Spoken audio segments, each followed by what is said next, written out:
Welcome to the Literature Reviews virtual workshop. My name is Keelan, and I'm the Research and Learning Services Librarian at the Weller Library. In terms of what we're going to cover today, we're going to look at literature reviews, what they are, what their purpose is, different approaches you can take to writing one, and tools that you can use to organize the literature that you've gathered to make your life easier when writing.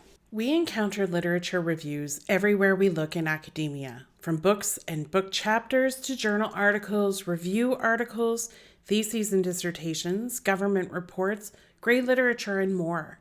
They're an important part of scholarship in that they tell us where we've been and where we're going as researchers. Take a minute to reflect on the question on the screen. Do you feel prepared to write a literature review for your thesis or dissertation? If you said no, you're not alone. We don't always do a great job at explaining to students why literature reviews are important, what purpose they serve, and how to write one. You should know that you actually have a great deal of experience in writing literature reviews. Think back to your undergraduate career and the papers that you wrote. They were the best preparation because they were all literature reviews. You were always asked to pick, or you were given a general topic to explore. Through your writing, you were exploring the existing literature relating to a general topic, and you were reporting back to your instructor about what the scholars had to say.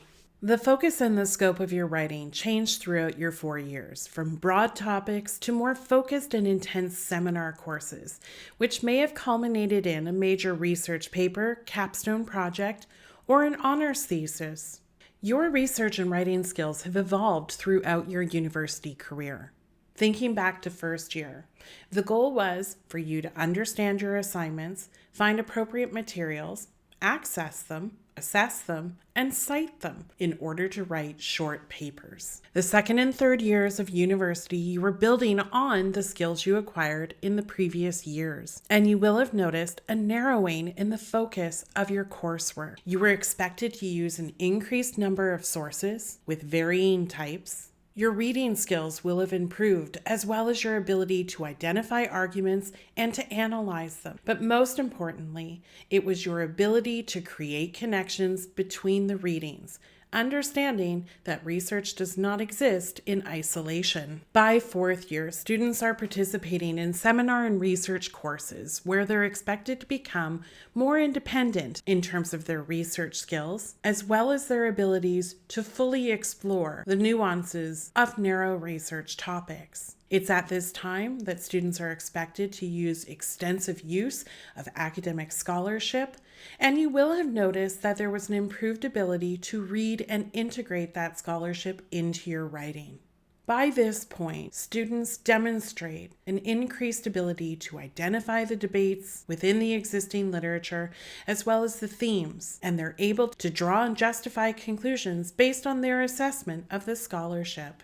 Your writing style will have evolved from a narrative style to one where you're able to clearly state what happened and the reasons behind it. Everything that you argue will have been supported by the evidence that you have critically evaluated. You will have also developed the skills to be able to clearly communicate what the scholars say happened through a thorough examination of the literature relating to your area of interest. With a literature review, what you're doing is you're observing and reporting on a conversation that the scholars are having. Think about what happens during a conversation. We agree, we disagree. It spawns new ideas, and we can build upon old ones. Sometimes we're presented with new points of view, and it offers a more narrow discourse to explore. In your undergraduate years, your job was to observe the conversation. But as a graduate student and as a researcher, your purpose is different. Your coursework will or has prepared you to join the scholarly conversation. Through your writing, you will be able to elucidate the arguments and pull them together to give your reader a full understanding of the field you are exploring as it relates to your research question. The literature review that you are writing now is an attempt at justifying your entry into the scholarly conversation. It's your way of telling the reader how you and your research are different, and how you as a researcher plan to contribute and advance the field. Literature reviews are not just important because they are required components for your research proposal or your project, thesis, or dissertation. But remember that it's justifying your research question and contextualizing it within the broader literature. A well-written literature review shows your reader that you know what you're doing. It tells them how your research will build upon and enhance the current body of literature, and it tells us what is known and what is unknown relating to your current research topic. Your ability to read is an important component to your ability to write a good literature review. The more you read, the more prepared you are to identify the debates and the patterns that are emerging from existing literature. And through your reading, you will also notice how your exploration of the text can shape and change the focus of your research question. The way that you take notes does have an impact on your ability to write. With each reading, summarize what the researchers are attempting to do. Think about the article itself, how it was constructed, what the findings were, how they were presented, and the conclusions that they drew. You also need to evaluate the research. Did they meet the objectives that they stated in the introduction? Think about the evidence that they used. Is there balance in their citations, or are they relying on a particular school of thought? Make note for yourself what was good, what was bad, and also what the authors say are future areas for research. One thing you may wish to do is to create a note-taking template for yourself that allows you to clearly identify the citation, the main arguments that are being presented, the methods or methodologies that are being used, the conclusions that are drawn, and a place where you can create connections between your own research and the other readings that you've encountered. At the bottom of this template, you'll notice that there's a place for you to identify the different keywords or themes that help to describe the piece you're making notes on. Being able to identify the key themes or keywords describing the literature that you're encountering will help you in the writing process, as it will help you to identify the commonalities between the different pieces of literature, but also to help you in setting up and organizing the literature review that you need to write. Aside from a note-taking template, there are other tools that you can use to organize your citations so that you can visualize the different themes you need to address in your literature review. Those include Excel, OneNote, Zotero, and NVivo. You might be asking yourself, how can an Excel spreadsheet help you in writing a literature review? Well, it can actually serve as a great visual aid in terms of organizing the different themes you need to address in your literature review. On the left-hand side, you'll see that I've listed a series of themes. Running across from each of the themes is where I can place citations or references to literature I need to refer to in my discussion of that particular theme.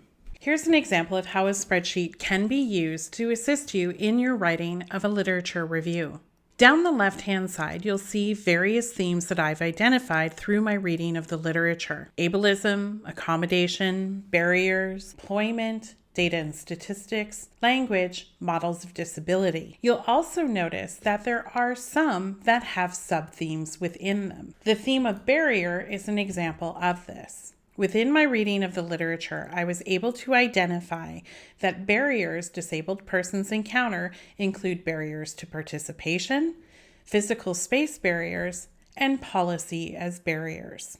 Each of the themes that I've identified can serve as a subheading within my literature review that needs to be addressed. When I'm writing, I can select the theme I need to write about and see the different pieces of literature I need to include in my discussion of that major theme. Once I'm done that, I can move on to the next theme and clearly see who I need to include in my citations. It's a way of visualizing it, but also a way to go through and organize your writing.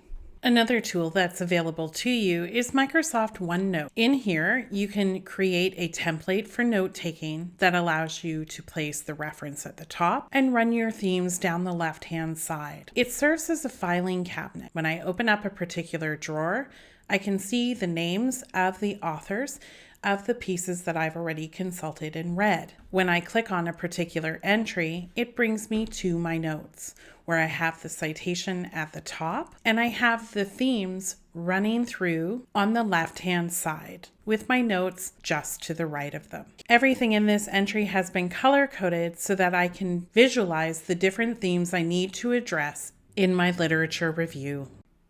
Citation management systems like Zotero are not just useful in writing the actual paper, they are useful tools in terms of organizing the literature that you're going to be including in your literature review. In each of these records, there's the opportunity to add what's called a tag. This allows you to remind yourself and the system what this particular article is about. By clicking Add, I can add in a tag that describes the theme that this particular piece addresses. With this example, this particular article is dealing with child welfare.